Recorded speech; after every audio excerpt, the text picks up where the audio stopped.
Khawti khawati صباح الخير عليكم اهلا وسهلا مرحبا بكم يا جماعة الخير. J'espère que vous allez bien, j'espère que vous vous portez bien, j'espère que vous avez bien commencé cette journée symbolique du 22 février 2023. Et malheureusement des symboles de cette journée, il n'en reste pas beaucoup de choses. Azul fillah wa salam alaikum. نحكوا على la journée du 22 février plus tard. Je devais hier consacrer une importante émission avec documents à l'appui sur la problématique de l'inflation et de la cherté de la vie et de l'augmentation des prix des produits de large consommation. حكينا البارح على واش صار في الكونساي دي مينيستر le coup de gueule de Tebboune. Tebboune sait très bien, il appréhende le Ramadan 2023 qui sera un Ramadan particulièrement excessivement cher pour les Algériennes et les Algériens, et les tensions sociales seront importantes pendant ce Ramadan. Le Ramadan 2023 sera un tournant dans la vie économique du pays, puisque le pouvoir d'achat des Algériennes et des Algériens sera confronté réellement à des épreuves très difficiles. Des épreuves très difficiles. اليوم جبت لكم deux études. باش تفهموا مليح deux documents. باش تفهموا مليح قضية la cherté de la vie en Algérie. علاش j'ai ramené ces deux documents? Parce que chiétine, les partisans du pouvoir algérien, les piroquets, certains énergumènes écervelés, dans les médias, sur les plateaux de télévision du régime algérien, sur les réseaux sociaux, essaient de nous faire croire que la cherté de la vie en Algérie n'a rien d'exceptionnel et qu'elle s'explique par la guerre en Ukraine, par les conjonctures mondiales, par ce qu'on appelle, nous, le contexte international, notamment celui du début de la guerre en Ukraine qui a provoqué une crise énergétique et qui a créé ensuite une crise financière et économique mondiale où tout a augmenté partout à travers le monde. Donc l'Algérie ne pourrait pas faire l'exception. Pour démentir cette théorie, j'ai pris fausse théorie. Elle est vraie partiellement, mais très partiellement, mais elle est fausse intégralement, pratiquement. J'ai pris deux documents. Le document c'est l'indice des prix à la consommation. Ça, c'est un document officiel de l'Office national des statistiques, qui est un organisme gouvernemental algérien qui est relevé auparavant du ministère des Finances et qui a été attaché à un ministère chargé des statistiques. L'organisme réalise chaque mois ce qu'on appelle l'indice des prix à la consommation. L'indice des prix à la consommation, c'est quoi? C'est chaque mois, on prend 266 produits, 260 à peu près produits, et on essaye d'évaluer, c'est un échantillon de 260 produits de large consommation, et on essaie d'évaluer l'évolution de leur prix par rapport au mois précédent et par rapport à l'année précédente, et on a même une référence par rapport à 2001. Toujours on prend la référence à 2001, il y a 20 ans en arrière, comment les prix de ces 260 produits de large consommation qui composent ce qu'on appelle le panier de la ménagère. C'est-à-dire ce sont les 260 produits que nous consommons quotidiennement et de façon régulière pendant le mois. C'est l'indice des prix à la consommation fait par l'ONS qui mesure en Algérie le taux d'évolution de l'inflation et de la cherté de la vie. Deuxième document, c'est une étude de la Banque d'Algérie. Très intéressante étude de la Banque d'Algérie qui a été publiée en 2022 et qui étudie les raisons de l'inflation et de la cherté de la vie en Algérie durant la période 2011-2021. Une étude officielle de la Banque d'Algérie. Et on a un document officiel de l'Office national des statistiques. Alors, كي ناخدو يا جماعة نروح بشوية باش تفهموا مليح القضية. Effectivement, كي نشوفوا les pays européens, nous avons effectivement une tendance en Europe depuis le début de la guerre en Ukraine en février 2022 avec une augmentation particulière des prix. On va s'intéresser aujourd'hui à l'augmentation des prix des produits alimentaires parce que dans la cherté de la vie, ce qui choque, ce qui bouleverse, ce qui touche directement le consommateur ou le citoyen d'un pays, c'est les produits alimentaires parce qu'on achète chaque jour de quoi manger. L'être humain a besoin chaque jour de manger et de boire. Donc, ses premiers besoins, c'est d'acheter de l'alimentation et des bois. Les boissons font partie de l'alimentation. Les chaussures, les habillements, le logement, le loyer, tout ça, c'est des dépenses mensuelles, hebdomadaires. Mais la nourriture est une dépense quotidienne. Qui naît par exemple en Europe. En Europe, en décembre 2022, c'est un document, on va s'arrêter à la période de décembre 2022. Ça aussi, l'indice des prix à la consommation de l'ONS est celui de décembre 2022. En décembre 2022, l'organisme européen des statistiques, Eurostat, grand organisme de l'Union européenne chargé des statistiques, qui réalise des statistiques socio-économiques et financières sur l'ensemble des pays de l'Union européenne, il dit que les produits alimentaires dans toute l'Union européenne ont augmenté entre décembre 2021 et décembre 2022 de 18,2%. En moyenne, 18,2%. C'est énorme et c'est provoqué essentiellement par ce qui se passe en Ukraine, à savoir le début de la guerre lancée par la Russie, l'invasion lancée par la Russie contre l'Ukraine, qui s'est transformée en un bras de fer opposant la Russie et son allié la Chine à l'Occident, et notamment l'OTAN.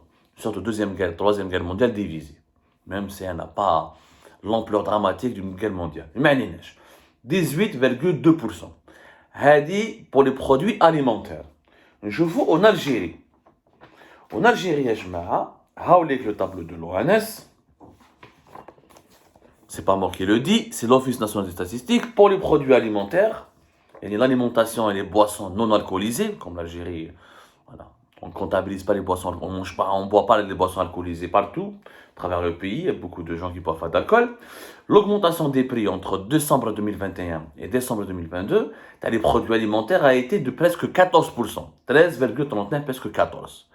En Europe, 18%, en Algérie, presque 14%. Donc, il n'y a quasiment pas de différence entre les pays, la cherté de la vie en Europe et la cherté de la vie et la cherté de la vie en Algérie. Je dis il n'y a pas de différence, pourquoi?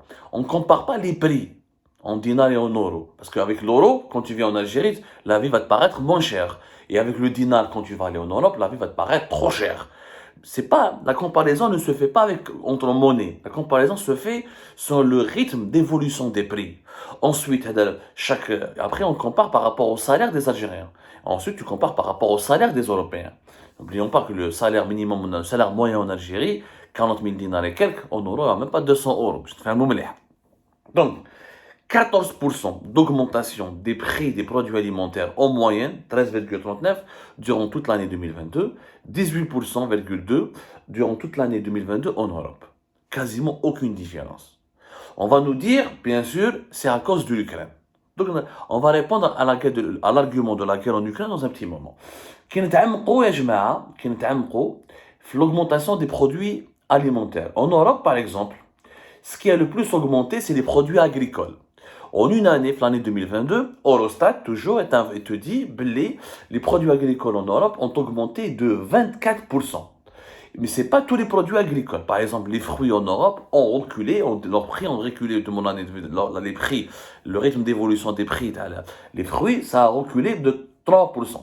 Et bien sûr, les céréales, les viandes, tout ça, ça augmente. Bien, ça, c'est une moyenne européenne. Après, les pays de l'Europe de l'Est ont été plus touchés parce qu'ils sont les plus proches du front ukrainien. Ils sont plus faibles financièrement et socialement. Alors que les pays de l'Europe de l'Ouest, comme l'Allemagne, la France, la Hollande, la Belgique, tu trouveras des rythmes d'évolution des prix beaucoup moins importants. Qui chauffe 24% d'augmentation des prix des produits agricoles. En Algérie, durant la même période, l'augmentation des produits agricoles frais durant l'année 2022 a été de plus de 17%. Voilà, je vais toujours à les pays de l'Union européenne. 17%. Mais les fruits en Algérie ont augmenté durant une année entre décembre 2021 et décembre 2022, et c'est pas moi qui le dis, c'est cette étude de l'ONS, de plus de 28%. Alors que les fruits en Europe ont reculé de 3%. Les viandes ont augmenté, leur prix a augmenté de pratiquement 40%. 39,7%, c'est des augmentations énormes. En une année, 40%, 39,7%. Les produits alimentaires industriels ont augmenté de plus de 9,8%.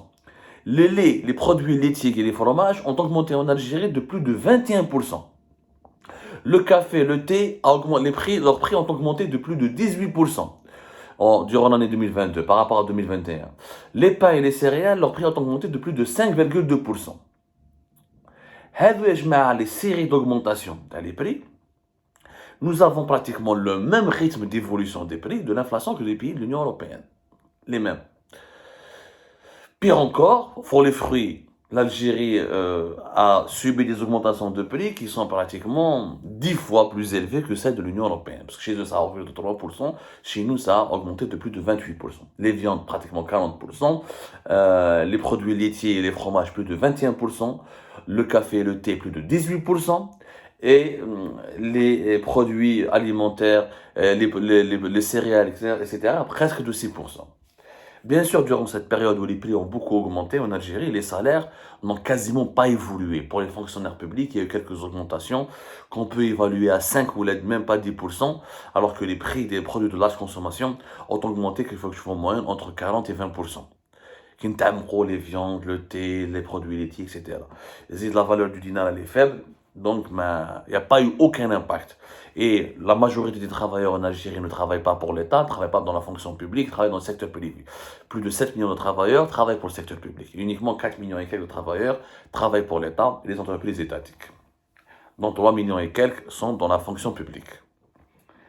Donc, si tu vois de les augmentations des prix, on va se dire, est-ce que c'est vraiment à cause de la guerre en Ukraine? Et je mets en Europe, pourquoi la guerre en Ukraine a provoqué une augmentation de la vie, du coût de la vie et une grande inflation? Parce qu'en Europe, ils n'ont pas de pétrole, ils n'ont pas de gaz. Et donc, ils sont obligés d'importer du pétrole et du gaz. La Russie fournissait plus de 40% du gaz à l'Europe.